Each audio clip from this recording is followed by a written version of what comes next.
نحمده ونصلي على رسوله الكريم أما بعد فقد قال الله تعالى في كلامه المجيد وفي القرآن الحميد أعوذ بالله من الشيطان الرجيم بسم الله الرحمن الرحيم الذين آمنوا منكم والذين أوتوا العلم درجات الله بما تعملون خبير صدق الله العظيم وقال النبي صلى الله عليه وسلم خيركم من تعلم القرآن وعلمه أو كما قال عليه الصلاة والسلام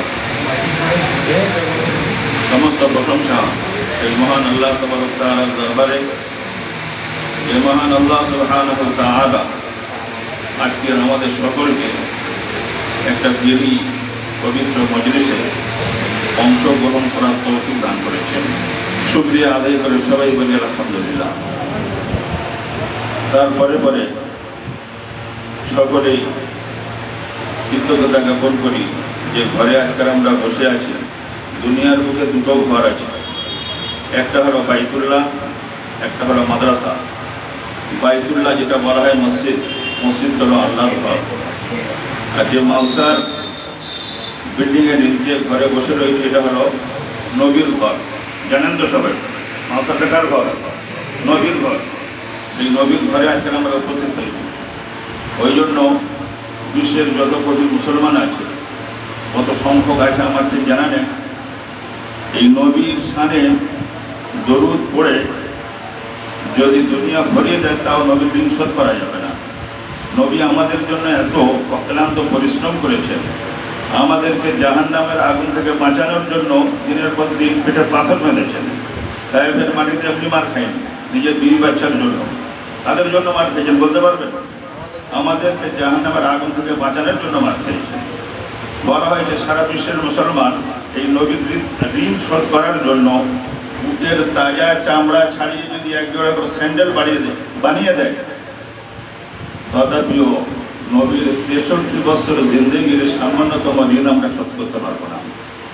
তো সেই হিসাবে তবুও আমরা সেই নবীর শানে শত কোটি দরুদ ও সালাম আমাদের তরফ থেকে বর্ষিত হোক। আল্লাহ এটা কবুল করুক। সবাই বলুন আল্লাহুম্মা আমিন সাল্লাল্লাহু আলাইহি সাল্লাম। আমার প্রিয় ভাইরা, এটা ওয়াজ নসিহতের জায়গা নয়, বক্তব্য রাখার জায়গা নয়। এটা গার্জিয়ানদেরকে অবগত করা যে আমাদের বাচ্চারা তারা বাড়িতে ছিল, মাদ্রাসায় পড়ানোর জন্য আমরা পাঠিয়েছিলাম। তারা মাদ্রাসায় এসেছিল আপনাদের সহযোগিতায়। রোজার ঈদের যে ছুটি শেষ হয়েছিল তারপরে এসেছিল। অনেক ছেলে আছে তারা মোটে বাড়ি যায়নি, আজকে তারা বাড়ি যাবে। এর মধ্যে অনেক ছেলে এক একবার বাড়ি গেছে হয়তো। তো মাদ্রাসার পরিবেশটা আলাদা, বাড়ির পরিবেশটা আলাদা। এখানে তারা এক পরিবেশে ছিল, বাড়িতে যখন যাবে তখন একটা অন্য পরিবেশে তারা ঢুকবে। তো আপনাদেরকে ডাকা এই জন্য এই ছেলেপুলেগুলো এখানে যেভাবে ছিল সেইভাবে যদি আপনারা রাখতে পারেন তাহলে আশা করা যায় ওরা লাইনে থাকবে। বিশেষ করে যারা হিপস পড়ে, হিপস যারা নিয়ত করে আরম্ভ করে দিয়েছে, এরা আর কোনোদিন না মনে করে যে আমরা ওস্তাদ বেরিয়ে গেছি। আমার ওস্তাদের কথা ছিল, তিনি একজন প্রবীণ মানুষ, পশ্চিমবাংলা বিখ্যাত মানুষ। তিনি বলতেন যারা হাফেজ হয়েছো বাবু, তোমরা কোনোদিন ওস্তাদ বানতে পারবে না, তোমরা সবসময় ছাত্র। যেমন কতদিন পর্যন্ত ছাত্র? যতদিন পর্যন্ত কবরগামী না হচ্ছ, কবরে যতক্ষণ পর্যন্ত তোমরা না আশ্রয় গ্রহণ করছো। তার মানে একটা মানুষ যখন মারা যাবে তার ছাত্রগিরি শেষ হয়ে যাবে, এটাই তিনি বলতে যাচ্ছেন। তার মানে একজন হাফেজ যখন হয়ে যাবে, কি হাফেজ পড়তে এসছে, এরা সবসময় পড়তে থাকবে। কোরআন যারা মুখস্থ করেছে, মুখস্থ করতে চলেছে, মুখস্থ করার জন্য আসছে। আমি হাফেজ হয়ে গেছি, খুব চূড়ান্ত পড়ে যে আমার ইয়াদ হয়ে গেছে, আর না পড়লে চলবে, একটু ট্রাই করে দেখবে, সপ্তাহখানেক, সপ্তাহ 2 মাসখানেক রেখে দেবে, একটু জাং এসে গেছে। যেমন লোহা মাটির সঙ্গে রেখে দিলে জাং পড়ে নষ্ট হয়ে যায়, ঠিক এটাও এরকম। এটা যত ঘষা মাজা করা হবে তবে এটা চকচক করবে, মজবুত হবে। ওই জন্য যেসব হিপসের ছেলেদের গার্জেনরা আসছেন তাদের কাছে পড়জোর করে বলবো, অনুরোধ করে বলবো, আপনার ছেলের যদি 5 পারা হয়ে থাকে, 15 পারা হয়ে থাকে, 20 পারা হয়ে থাকে, আজকের এখান থেকে শুনে যাওয়া যে তারা যখন বাড়িতে যাবে, যাওয়ার পরে এখানে যেমন 5 ওয়াক্ত নামাজ জামাত সহ পড়তো, টাইমে খেত, টাইমে খেলাধুলা করতো, ঠিক ওই রকমভাবে এই 10টা দিন তাদেরকে ওইভাবে টাইমে খাওয়া দাওয়া, নামাজের আজান হয়ে গেলে তাদেরকে মসজিদে পাঠিয়ে দেওয়া এবং ঠিক টাইমে ঘুমিয়ে নেওয়া, আসর পর থেকে মাগরিব পর্যন্ত তাদেরকে খেলতে দেওয়া, এইগুলো তাদেরকে করে দেবেন। সব থেকে বড় বিষয় হলো নিজেরা নামাজ পড়বো। অনেক গার্জেন আমার এখানে আছে, ছেলেকে হাফেজ করতে দিয়েছি কাল হাসরের ময়দানে নূরের তাজ পড়ার জন্য, কিন্তু দেখলে দেখা যাবে ফজরের নামাজ পড়ে না গার্জেন। ওই গার্জেনের বাচ্চা কি করে হাফেজে করানো হবে? হাফেজ হওয়াটা কিন্তু তাদের সহজ নেই মনে করবেন। আপনি এটা লিখে রাখুন, দুনিয়ার বুকে বড় ডাক্তার হতে পারবেন, বড় ইঞ্জিনিয়ার হতে পারবেন, বড় মুফতি হতে পারবেন, বড় আল্লামা সাজতে পারবেন, হতে পারবেন, কিন্তু কোরআনে হাফেজ আল্লাহ তাবারক তাআলা যাকে নির্বাচিত নির্ধারিত করে রেখে সেই ছাড়া কেউ হতে পারবে। এটা আপনার ওয়াসের বড় মেহেরবানি, বড় দান, এটা যা তা মনে করবেন না। ওই জন্য কোরআনের হাফেজ বানার জন্য যেসব ছাত্র এসছে, যারা যেসব গার্জেনরা দিয়েছেন, তারা যখন আপনাদের ছেলেদেরকে বাড়ি নিয়ে যাবেন, রোজানা ফজরের নামাজে তাদেরকে তুলে দেওয়া, জামাতের সঙ্গে মসজিদে নামাজ পড়লো, মসজিদেই সব থেকে পড়ার ব্যবস্থাটা ভালো থাকে, মুসল্লিরা ওই সময় চলে যায়। যদি আমার ছেলের 15 পারা হয়ে থাকে, আমি তাকে বলবো তাহলে তুমি ফজরের নামাজ পড়ে কমসে কম 4 পারা তোমাকে তেলাওয়াত করতে হবে। 4 পারা তেলাওয়াত করে তুমি বাড়িতে আসো, এসে নাস্তা পানি চা যা কিছু খাওয়ার দরকার খেয়ে নিল, একটু খেলাধুলা করলো, করার পরে গোসল করবে। গোসল করে ঠিক এই যে ধরুন 10টা 15 কি 10:30 কি 11টা, এই সময় সে গোসল করে তৈরি হয়ে যাবে, মসজিদে হোক নিজের বাড়িতে হোক, বসে আবার 4 পারা পড়বে। তাহলে ক পারা হলো? 8 পারা হয়ে গেল।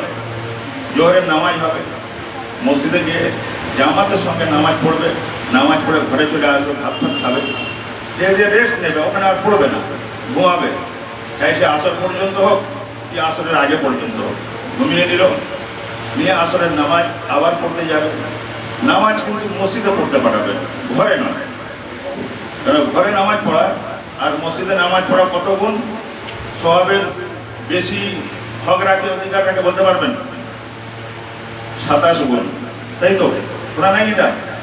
27 গুণ আমি ঘরে নামাজ পড়লে যে সওয়াবটা পাবো, মসজিদে জামাতের সঙ্গে গিয়ে নামাজ আদায় করলে কত গুণ বেশি পাবো? 27 গুণ। যা হোক, আমরা এরকম শুনতে শুনতে পড়তে পড়তে জানতে পারবো, বুঝতে পারবো। সে জামাতের সঙ্গে নামাজ পড়বে, আবার মাগরিবের নামাজ আসরের নামাজ পড়ে এসে খেলাধুলা করবে, করা হয়ে গেল। মাগরিবের নামাজ আবার জামাতের সঙ্গে পড়বে, মাগরিবের নামাজ পড়ে বাড়িতে চলে এলো, একটু টিফিন করতে দেবেন, যদি করে ভালো, যদি না করে কোরআন শরীফে বসে যাবে, কমসে কম 3 পারা পড়বে। এদিকে হয়েছিল কত? 8, আর এখন 3, তাহলে কত হলো? 11 হয়ে গেল। 10 দিন যদি 11 পারা, ওই যে পড়াটা হয়েছে ওইটাই পড়বে, অন্য জায়গায় পড়বে না। এই 11 পারা করে যদি দিনে পড়ে, এই ছেলেটা কিন্তু চাপ হবে না। কিন্তু এই ছেলেটা কি পড়বে? এই দায়িত্বটা কিন্তু আপনাদের উপরে যাচ্ছে, এটা আপনাদের ট্রিটমেন্ট।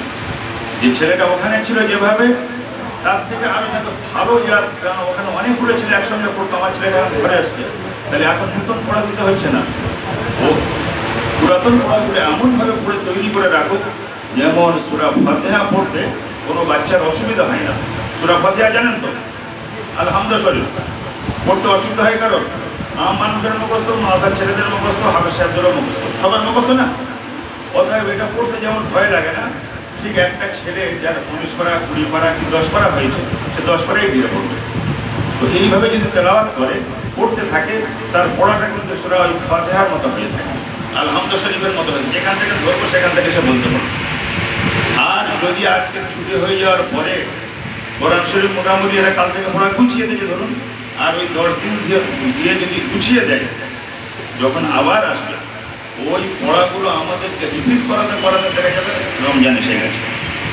একটা ছেলের হাতে তো মিনিমাম 3 বছর টাইম লাগে, 1 বছর 4 বছর, কিন্তু কখন তারা দেখা যাচ্ছে এইখানে না, বিভিন্ন মাসায় দেখা যাচ্ছে 8 বছর 10 বছর করে হাফেজ হচ্ছে। আমি বাবা এতদিন ধরে হাফেজের মাওনা পড়বে কবে? তবে হাফেজের সঙ্গে মাওনাও করতে হবে, তবে তার কোরআনের জ্ঞানটা বুঝে আসবে, কোরআনের হকটা সে আদায় করতে পারবে।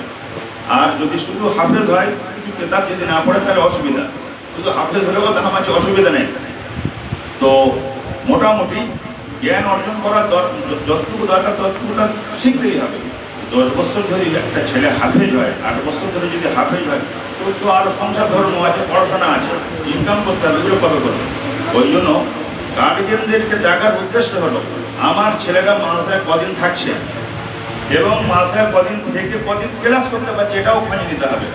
আকসার ছেলে কিন্তু 15 দিন, 8 দিন, 10 দিন কামাই, যদি বলেন কেন, আমার ছেলে মাদ্রাসায় রয়েছে।